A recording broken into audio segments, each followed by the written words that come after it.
ভারতবর্ষের মাটিতে অনেক পাওয়ারফুল মানুষ আছে, অনেক বড় বড় পাওয়ারফুল মানুষ আছে। তার মধ্যে এখন বর্তমানে তিনটি পাওয়ারফুল মানুষ।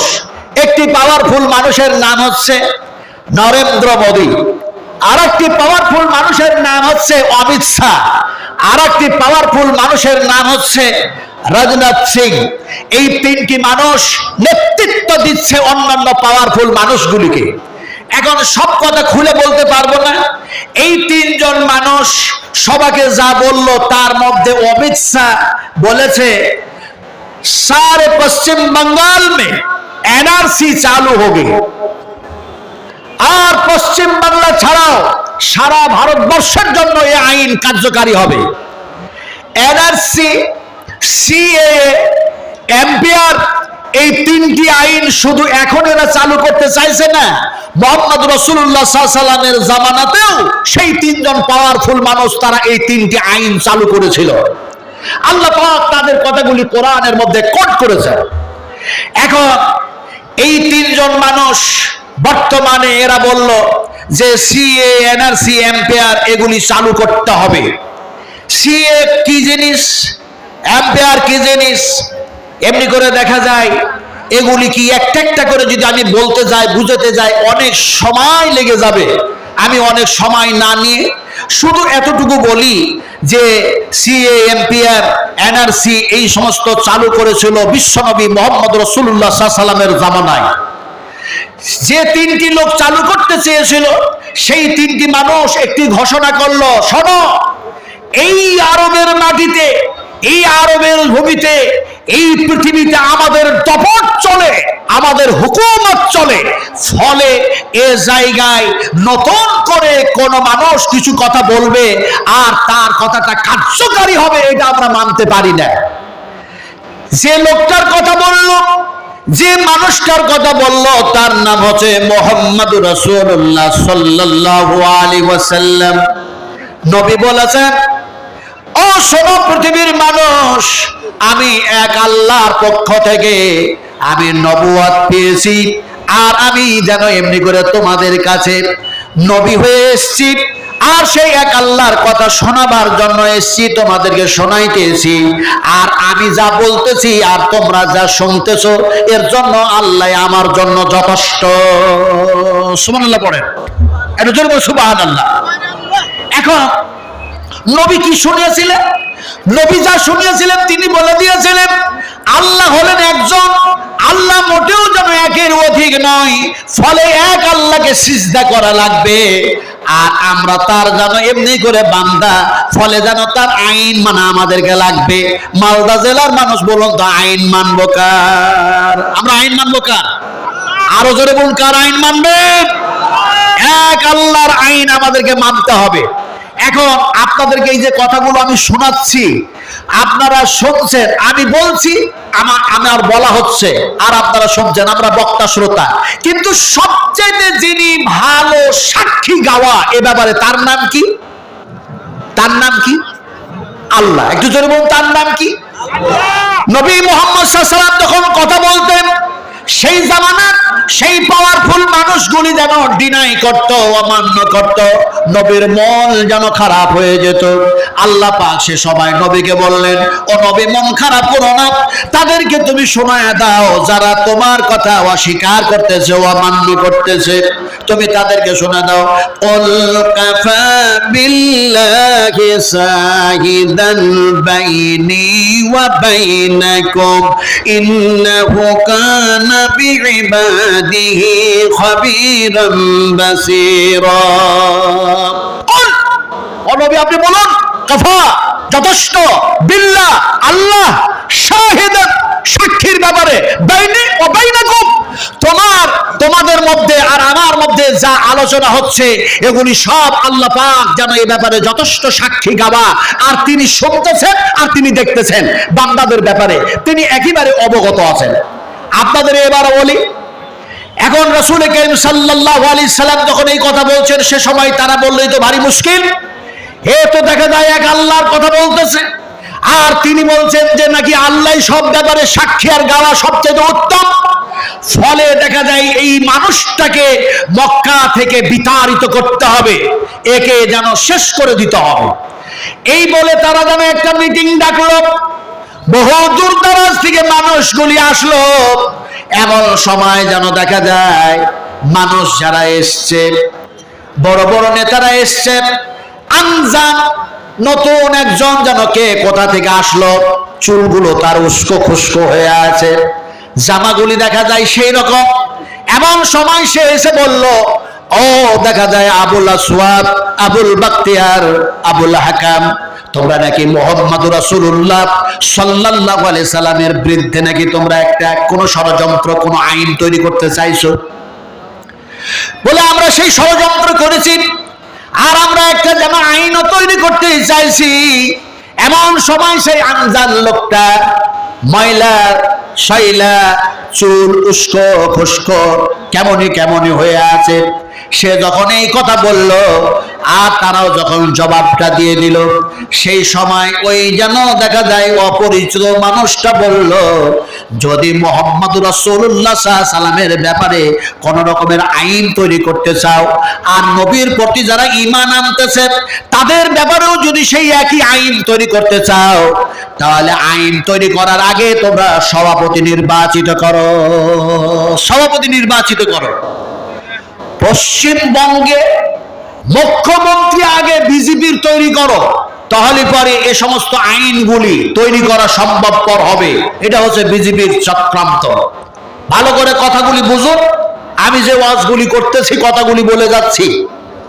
কারণ পশ্চিমবঙ্গে বিজেপি সরকার আসলেই প্রথমে যেটা বন্ধ করবে সেটা হচ্ছে মাদ্রাসা। ভালো করে শুনে রাখুন, সেটা কি বন্ধ করবে বললাম? আরো জোরে বলুন, কি বন্ধ করবে? মাদ্রাসা। আসামের মাদ্রাসাগুলি বন্ধ করে দেওয়া হয়েছে। আসামের মুখ্যমন্ত্রী হচ্ছে বিজেপি সরকারের, ফলে আসামের আপনার মাদ্রাসা, হাই মাদ্রাসা, নিজামিয়া মাদ্রাসা যদিও খোলা হয়েছিল, আবার পুনরায় সেগুলিকে বন্ধ করে দেওয়া হয়েছে। ফলে পশ্চিমবঙ্গে এনআরসি মানে কি, সিএ মানে কি, এমপিআর মানে কি, তারা সেই দিন বুঝাইয়া দিতে যা চাইবে, তার আগে আমি বলে যাচ্ছি, মাদ্রাসাগুলি যদি বন্ধ করে তাহলে মসজিদের ইমাম, মসজিদের মুয়াজ্জিন, মসজিদের মুসল্লি, এমনি করে দেখা যায় মাদ্রাসার শিক্ষক আর থাকবে না। আর রাসূল কারীম সাল্লাল্লাহু আলাইহি সাল্লাম বলেছেন, যখন আল্লাহকে আল্লাহ বলে ডাকনেওয়ালা কেউ থাকবে না, আল্লাহ পাকও দুনিয়া রাখবে না। জোরে ঠিক কথা বলুন, ঠিক না বেঠিক? ঠিক না বেঠিক? আমি কথা বলতেছিলাম কি, আজকে সর্বপ্রথম মাদ্রাসাগুলিকে বন্ধ করবে। দিলীপ ঘোষ বলেছে, গন্ডাবি করি নাই, গন্ডাবি করব, মসজিদের আজান বন্ধ করে দেবো। জোরে বলুন নাউজুবিল্লাহ। মালদা জেলার মানুষেরা জবাব দিতে হবে, মসজিদের কি আজান আপনারা বন্ধ করবেন? জোরে কথা বলুন, মসজিদের আজান বন্ধ করবেন? মসজিদের সালাত বন্ধ করবেন?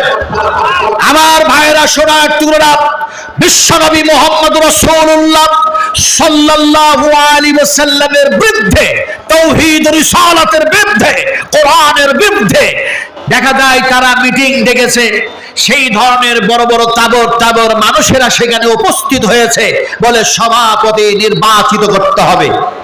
আবুল হাকাম, আবুল আসওয়াদ, আবুল বাখতিয়ার, এরা তিনজন পাওয়ারফুল মানুষ। এরা বলল, সভাপতি যদি করতে হয় তাহলে আপনি যখন অনেক দূর থেকে এসেছেন, আনজান মানুষ, আপনাকে সভাপতি ঘোষণা করলেন।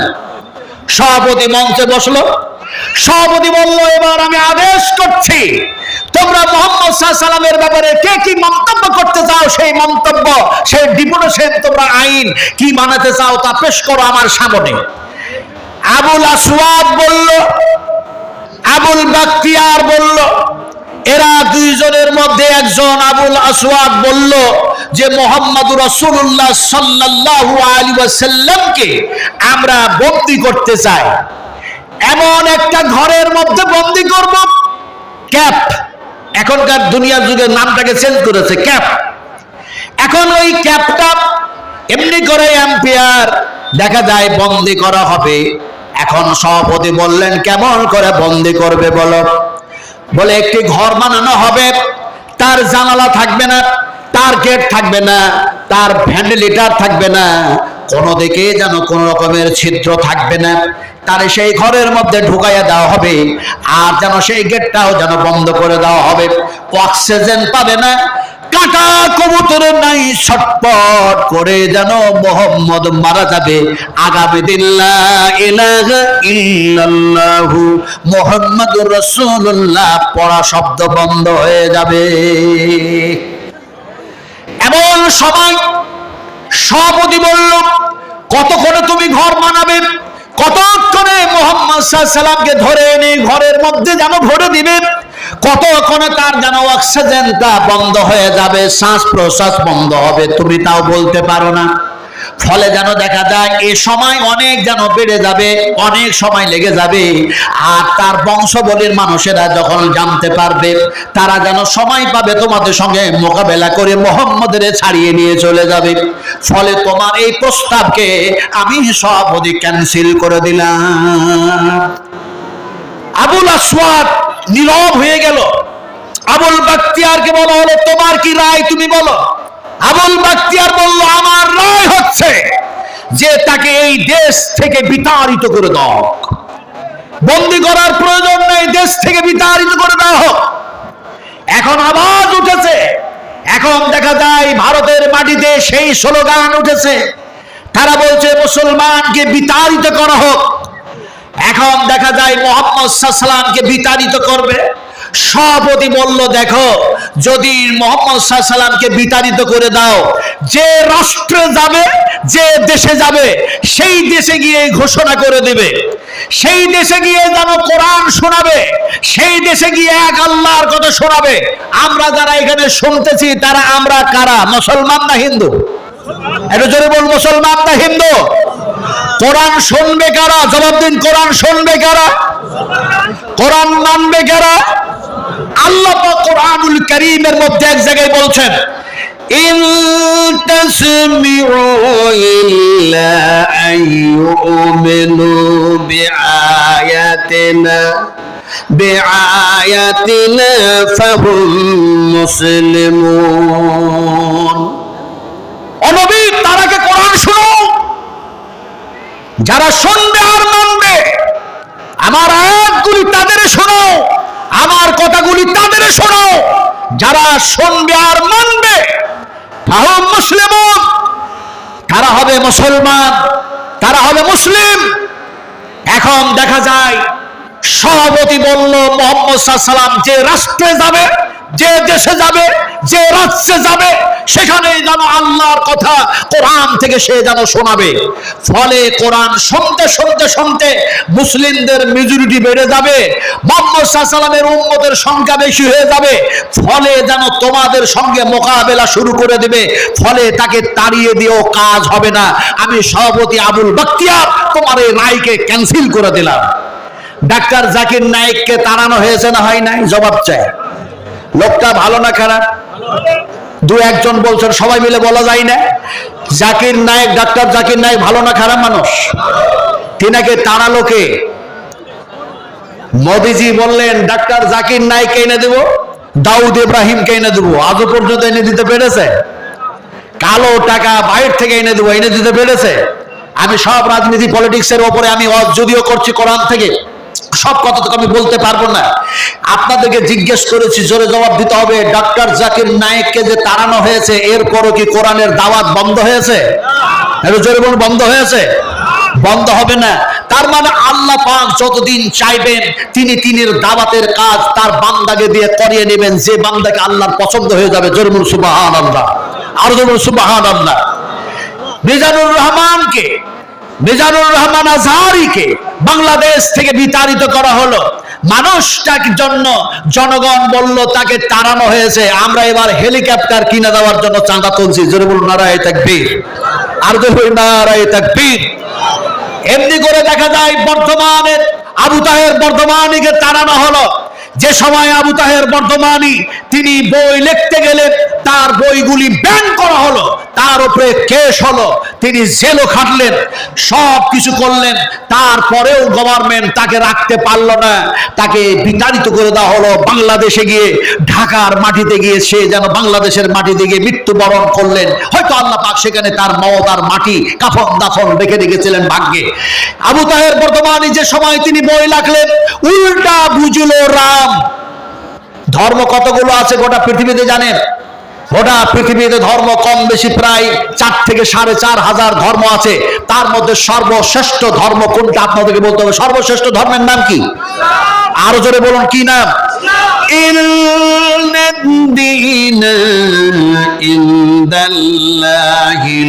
ইসলাম। আল্লাহ পাকের কাছে সবচেয়ে মনোনীত প্রিয়তম যেটা ধর্ম, সে ধর্মের কথা আল্লাহ পাক কোরআনের মধ্যে আলোচনা করেছেন। আমি সে কথা বলবো না। এখন দেখা যায় এমনি করে গোটা পৃথিবীতে কোরআনের দাওয়াতের কাজ চলছে। আলহামদুলিল্লাহ, সুম্মা আলহামদুলিল্লাহ। ডাক্তার জাকির নায়েককে তাড়ায়া দিয়ে, আবু তাহের বর্তমানীকে তাড়ায়া দিয়ে আজও পর্যন্ত আল্লাহর দ্বীনের দাওয়াতের কাজ বন্ধ করতে পারে নাই, পারবেও না। জোরে বলি না থাকবে, আরো জোরে বলি না থাকবে। তিনি যখন লিখলেন উল্টা বুঝিল রাম, আবু তাহের বর্তমানী, সে সময় তার বইটাকে ব্যান করা হলো। তারপর আবু তাহের বর্তমানে আবার বই লিখলেন। এমনি করে দেখা যায় পীরতন্ত্রের আজব লীলা, তিনি আবার বই লিখলেন যেন সাধু সাবধান। তারপরে তিনি আবার বই লিখলেন কাঠ হুজ্জাতের জবাব। এই করতে করতে বইগুলি লিখলেন, তার বই ব্যান্ড হলো, তার উপরে কেস হলো, তারপরে মানুষকে দেশ থেকে তাড়িয়ে দেওয়া হলো। বিশ্বনবী মুহাম্মদ রাসূলুল্লাহ সাল্লাল্লাহু আলাইহি সাল্লামকে আর তার প্রতি যারা ঈমান আনবে তাদেরকে দেশ থেকে তাড়িয়ে দিবে যারা পাওয়ারফুল 3টা মানুষ, সেই যেন আরবের মানুষ, তারা যেন বিতাড়িত করবে।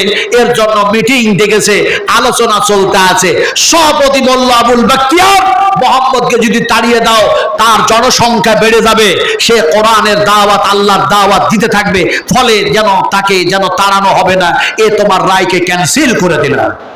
এমন সময় আবুল হাকাম আবু জাহিলকে জিজ্ঞেস করা হলো, তোমার রায় কি? এমন সময় সে যেন বলল, আমার রায় অন্য কিছু না, কারণ আমার 2 জন সাথী আবুল আসওয়াদ আর আবুল বাক্তিয়ার, এরা হলো আমার যেন 2 জন পাওয়ারফুল পাশের মানুষ। এরা যা রায় দিয়েছে, এ রায়ের বাইরে আমি যেতে পারি না। ফলে ইনাদের রায়গুলিকে, ইনাদের প্রস্তাবগুলিকে আমি একমতে যেন গ্রহণ করে নিচ্ছি, ওটাই আমার যেন রায়। সভাপতি বলল, তোমার নাম আবুল হাকামকে রেখেছে, তুমি তো যেন দেখা যায় আবু জাহিলের মতো এখনো তোমার ব্যবহার আছে। আবু জাহিল কথা বুঝলেন কি? আবুল হাকাম তিনি হচ্ছেন বিচারকদের পিতা, কিন্তু তার কাজ কাম এমন ছিল যে নাম পড়ে গেল আবু জাহিল। আমি বিস্তারিত আলোচনায় যাচ্ছি না। সভাপতি বলছে, তোমার নাম আবুল হাকাম কে রেখেছিল? তুমি তো একেবারে আবু জাহিল, সাহিলের মতো কথা বলছো। এই 2 জন যা রায় দিয়েছে তোমার রায় সেই, এ কথা কেন বলতেছো? তোমারও যদি এই রায়গুলি তোমারও যদি হয়, আবু জাহিল, আবুল হাকাম, তোমার মতো পাওয়ারফুল মানুষ, তোমারও রায়কে আমি ক্যান্সেল করে দিলাম। এরা 3 জন মিলেই যেন বলল, তাহলে আপনি সভাপতি, আপনি একটা ফায়সালা শোনায়া দেন যেটা আমরা গ্রহণ করব, আর এই দেশে যেন সেই আইনটা বাস্তবায়ন করব। এমন সময় যেন দেখা গেল সভাপতি বলল, আমার যেটা রায়, যেটা প্রস্তাব তোমাদের সামনে পেশ করতেছি, যে ডিপুটেশনটা আমি তোমাদের সামনে রাখতেছি, সেটা হচ্ছে এইটা। মুহাম্মদুর রাসূলুল্লাহ সাল্লাল্লাহু আলাইহি সাল্লাম তিনি শুয়ে আছেন বিছানায়, তোমরা যাও আর রাতারাতি গিয়ে তাকে হত্যা করে দাও। আগামীকাল সূর্য উদয় হবে না, দেখা যায় মুহাম্মদুর রাসূলুল্লাহ সাল্লাল্লাহু আলাইহি সাল্লাম দুনিয়া থেকে বিদায় নেবে। সভাপতির কথা শুনে তারা 3 জন খুব খুশি হলো। আজ বাইতুল হারাম কাবা শরীফে তওয়াফ করতে পারবে না, সেখানে হজে যেতে পারবে না। এর জন্য দেখা যায় কি যেন করোনা নাকি বলছে, করোনা নাকি করোনা, আমি করোনার ওয়াজ আজকে করব না, ইনশাআল্লাহ এইদিকে আসবো। রাঘুপুর টাঘুপুর অনেক জায়গায় দাওয়াত নেওয়া আছে, কোথায় কোথায় ইনশাআল্লাহ। তারপরে রনঘাট কনঘাট কোথায় কোথায় আছে। সেই দিন আমি করোনার ব্যাপারে আলোচনা করব কোরআনের আয়াত দিয়ে, যেহেতু করোনার ব্যাপারে কোরআনের মধ্যে আয়াত এসছে। জরুর আলহামদুলিল্লাহ। শুধু এতটুকু বলতে চাই, আযাব কে পাঠায়? জবাব দিতে হবে। মুসলমান হলে জবাব দিবেন, আর যদি মোদির অনুসরণকারী হলেন তাহলে চুপ করে থাকবেন। আযাব কে দেয়? আরো জোরে বলো, আযাব কে পাঠায়? কাদের উপরে?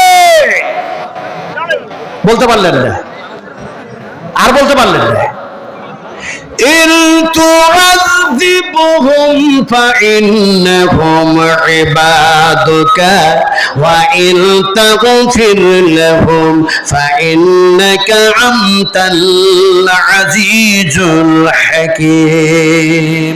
আল্লাহ পাক আযাব যখন দেন বান্দাদের প্রতি দেন, আর যখন সাজা দেন তখন সাজা দেন তবু বান্দাদের প্রতি দেন, আর যখন ক্ষমা করেন তবু বান্দাদেরকে ক্ষমা করেন। যদিও কিয়ামতের মাঠে হযরত ঈসার ব্যাপারগুলো এসছে, তিনারা কি বলবেন কি সমাচার আমি সব আলোচনায় যাচ্ছি না। এখন সাজা দেওয়ার মালিক যিনি, তার নাম আল্লাহ। ক্ষমা যিনি করেন তার নাম আল্লাহ। ক্ষমা করবেন তবু বান্দাকে, সাজা দিবেন তবু বান্দাদেরকে। কথা বলতে চাইছিলাম, আযাব পাঠালেন কি জানো? করোনা মহামারী। এরা বলছে করোনা, আমি করোনার বললাম ওয়াজ করব না। তারপরে একটা কথা বলি, করোনার এই সমাতে একটা কি জানো আসলো, একটা কি সাইক্লোন, কি নাম জানো দিয়েছে? আমফান। আমফান, ঠিক বলেছে। বিশ্বঘাতকেরা কোরআনের উপরে হস্তক্ষেপ করেছে। চিরদিনের জন্য কোরআনের শত্রুরা মুসলমানদেরকে ঈমানকে নোটার চেষ্টা করেছে, মুসলমানদের ঈমানকে দুর্বল করার চেষ্টা করেছে, মুসলমানদের ঈমানকে নষ্ট করার চেষ্টা করেছে। তারা কোরআনের হস্তক্ষেপ করেছে। কোরআনের মধ্যে কিভাবে হস্তক্ষেপ করলো? কোরআনের মধ্যে শব্দ যা এসছে তার উল্টাটা ওরা ব্যবহার করলো। ওরা বলল আমফান, ওরা বলল আমফান। আর আল্লাহ পাক বলছেন কোরআনের মধ্যে কুল্লু আলাইহা ফান ওয়াজহু রাব্বিকা যুল জালালি ওয়াল ইকরাম ফাবিআইয়ি আলাই রাব্বিকুমা তুকাদ্দিবান। আল্লাহ পাক তিনি বললেন সমস্ত সবকিছু ধূলিসাৎ হয়ে যাবে, সবকিছু ধ্বংস হয়ে যাবে, সবকিছু নাস্তানাবুদ করে দেব। আমি আল্লাহ পাকের জুলজালাল, আমি আল্লাহ পাকের এগুলি কায়েম ও দায়েম থাকবে। এরা তার উল্টা করলো কি? বলে কোরআনের উল্টা করো, কারণ মুসলমানদের ঈমান এ কোরআনের প্রতি আছে। কোরআনের প্রতি আমাদের ঈমান আছে না নাই? বলো জোরে কথা বলতে, ঈমান আছে না নাই? যেহেতু ওরা চাইছে কোরআন থেকে মুসলমানকে বিতাড়িত করতে, কসম কোরআন থেকে যাতে মুসলমান যাতে ছিটকে পড়ে, এর জন্য সমস্ত ধরনের কৌশল, সমস্ত ধরনের ষড়যন্ত্র তারা চালিয়ে যাচ্ছে। ভালো করে বুঝুন। শুধু এরা না, এক সমাজে বিশাল বড় একজন, কি বলবো, এমন বড় একটা নিষ্ঠুর, এমন একজন যেন পাপী পাপাচার মানুষ, সেও যেন এই আয়াতের উল্টা ব্যাখ্যা করলো। সে কি বলল? সেই লোকটার নাম হচ্ছে গোলাম মাহমুদ মির্জা। গোলাম মাহমুদ মির্জা বলল যে কোরআনের মধ্যে তো এসছে যা শব্দগুলো তা নাজিল হয়েছে মুহাম্মদ সাল্লাল্লাহু আলাইহি সাল্লামের উপরে, কিন্তু আমিও নবী, আমার উপরে কোরআন নাজিল হয়েছে। জোরে বলুন নাউজুবিল্লাহ। উম্মতেরা জিজ্ঞেস করলো গোলাম মাহমুদ মির্জাকে, আপনার উপরে কেমন আয়াত নাজিল হয়েছে? এখন সে যেন বলল কুল্লু শাইইন আলাইহা ফান ওয়াজহু রাব্বিকা যুল জালালি ওয়াল ইকরাম। ওর মধ্যে এমন একটা শব্দ লাগায়া দিল, আর সেই শব্দের সে তর্জমা করতে গিয়ে, তার মানে করতে গিয়ে সে যেন বলেছে, শাইইন শব্দ লাগায়া বলেছে আল্লাহ পর্যন্ত ধ্বংস হয়ে যাবে। জোরে বলুন নাউজুবিল্লাহ। আর কি জোরে বলুন নাউজুবিল্লাহ। আল্লাহ কি ধ্বংস হবে? এই মেয়ে একটু জোরে বলুন, আল্লাহ ধ্বংস হবে? এর জন্য বহু আয়াত আছে, বহু হাদিস আছে, বহু ঘটনা আছে, আমি সেই দিকে যাচ্ছি না। এখন দেখা যায়, এমনি করে দেখা যায় মুসলমানদের ঈমানগুলি নষ্ট করার জন্য দেখা যায় একটার পর একটা গভর্নমেন্ট, ইহুদি, নাসারা, মূর্তি পূজারী, মুশরিক সব এক হয়ে যেন লেগেছে। কেমন? আপনারা বলবেন ঈমান নষ্ট, আমাদের ঈমান আছে। আচ্ছা বলুন তো, এখন দিনটা বড় দিন চলছে না ছোট দিন?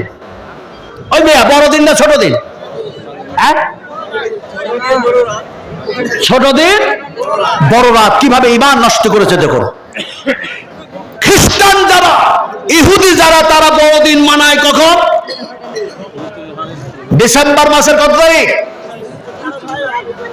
এখন সেই ডিসেম্বর মাসে তারা বড়দিন মানালো মোমবাতি টমবাতি জ্বালায়া। মুসলমানকেও যদি জিজ্ঞেস করা হয় বলো তো বড়দিন কোনটা, বলবে এই তো ডিসেম্বর মাস থেকে বড়দিন। এখন দেখা যায় মুসলমানও বলছে বড়দিন, আবার দেখা যায় ইহুদি নাসারারাও বলছে যেন এটা বড়দিন। সবচেয়ে দুনিয়ার জমিনে যেটা বড়দিন, রাসূল কারীম সাল্লাল্লাহু আলাইহি ওয়াসাল্লাম সেটা বুখারী শরীফের মধ্যে বয়ান দিয়েছেন। যেরকম সুবহানাল্লাহ।